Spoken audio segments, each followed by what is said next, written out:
आपको just step by step मेरे साथ चलना है। जो मैं आपको बोल रहा हूं आपको उसे फॉलो करना है।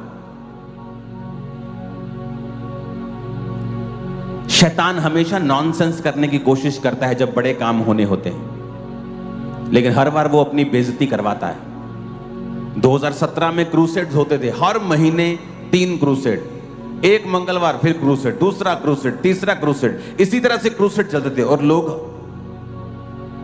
शैतान उनको उकसाता था कुछ गलत करने के लिए, बोलने के लिए, लेकिन उन सबों ने परमेश्वर से मार खाई है, क्योंकि ये दर्शन मेरा नहीं है, उस खुदा का है जिसने मुझे खड़ा किया है। मैं वोट्स लेके खड़ा नहीं हुआ।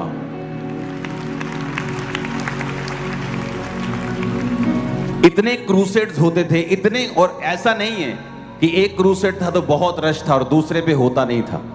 लोग हैरान पूछते थे कि एक हफ्ते बाद क्रूसेड है, लेकिन इसका रश उससे भी ज्यादा कैसे हो सकता है? इस एक हफ्ते बाद फिर क्रूसेड है, इसका रश दूसरे तीसरे से भी ज्यादा है, ये कैसे हो सकता है?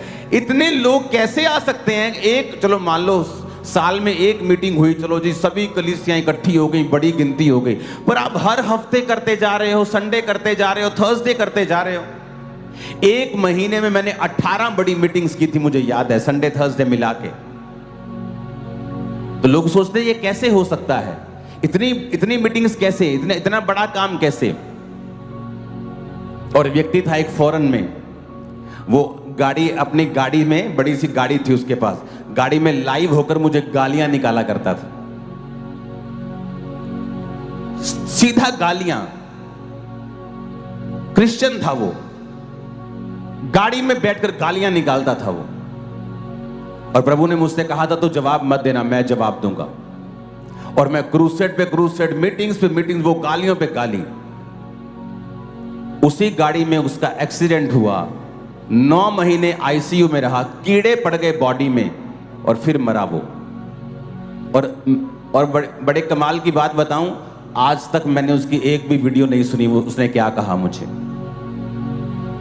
इतना मालूम था गालियां निकालता है, कुछ बुरा बोलता है। इमेजिन करो अगर मैंने उसको देखा होता तो मेरा टाइम वेस्ट होता, क्योंकि मुझे एंड मालूम है इन लोगों का एंड क्या है। सिर्फ शर्मिंदगी के अलावा इनको कुछ नहीं मिलेगा। आपको अपना काम करते रहना है। एक हायर कॉलिंग परमेश्वर ने आपको दी है, एक बड़ी कॉलिंग परमेश्वर ने आपको दी है। हालेलुया। तो हमें यह देखना है कि कलीसिया की मेंटालिटी ऐसी ना हो कि कलीसिया सिर्फ लेने के लिए चर्च में आती रहे, कि हमें अच्छा वचन मिल रहा है, हमें हीलिंग मिल रही है। नो, ये आपका हीलिंग डिलीवरेंस इस चीज के लिए है कि आपका विश्वास परमेश्वर के वचन पे टिक जाए।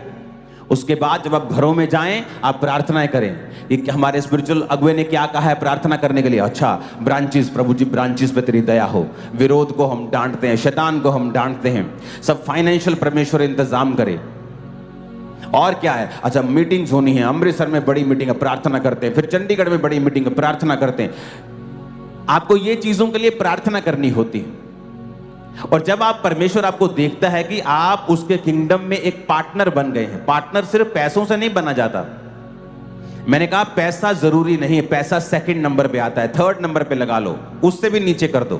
पहले नंबर पे प्रार्थना आती है, उपवास आता है। उपवास प्रार्थना जो आप चर्च के लिए, चर्च के अगुवे के लिए, विजन के लिए करते हैं। और उसके बाद जब आप बोते हैं, बाइबल कहती है कुरनेलियस को परमेश्वर ने याद किया। पता है क्यों? कहता तेरी प्रार्थना और तेरे दान याद किए गए हैं। आप कभी देख लेना, जो विश्वासी, जो पास्टर प्रार्थना करने में और दान करने में आगे रहता है, दुनिया कुछ भी कर ले उसको हमेशा आगे ही देखती है और वो और आगे हो जाता है। कारण क्या? क्योंकि वचन पूरा कर रहा है। बहुत से मैंने विश्वासी देखे हैं प्रार्थना में आगे हैं, दान में पीछे हैं, वो भी सही नहीं। बहुत से विश्वासी देखें दान में आगे हैं, प्रार्थना में पीछे, वो तो बिल्कुल सही नहीं। तो एक विश्वासी प्रार्थना में भी आगे होना चाहिए और दान देने में भी आगे होना चाहिए। उससे क्या होता है? प्रार्थना आत्मिक चीजों को कवर कर देती है और जो दान है वो शारीरिक चीजों को कवर कर देता है। अगर आप प्रचार करने जाएंगे वो आत्मिक है, आत्मा की बातों का है, लेकिन अब आत्मा में प्रचार तो करेंगे, लेकिन आपको माइक भी चाहिए जो शारीरिक है, आपको साउंड भी चाहिए जो शारीरिक है। इसलिए कहा जाता है कि पैसा बुरा नहीं है, पैसे का लोभ बुरी चीज है। अगर धर्मी के हाथ में पैसा है तो वो परमेश्वर के राज्य को स्थापित कर सकता है, बड़ी बेदारी लेके आ सकता है। मैं आपको बता रहा हूं।